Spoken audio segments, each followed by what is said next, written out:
Este premio que recibimos hoy por la Oficina Comarcal de Sostenibilidad Nervión y Ibaizabal es un premio colectivo a un grupo de municipios, a 11 municipios de nuestra comarca que aglutinan a 100.000 habitantes, que han apostado por un proyecto compartido de compromiso social. Desde la puesta en marcha de la oficina y a nivel político, sin ninguna duda, estamos comprometidos por las políticas de sostenibilidad a nivel local. Pusimos en marcha todo aquello, esa oficina por el año 2004, se ha consolidado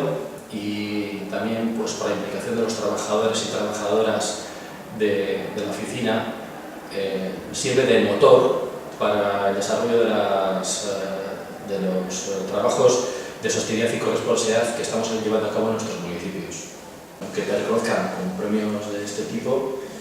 la verdad es que sirve de estímulo para seguir trabajando, para seguir mejorando día a día y sobre todo para seguir mejorando la calidad de vida de los ciudadanos y ciudadanas de nuestros pueblos.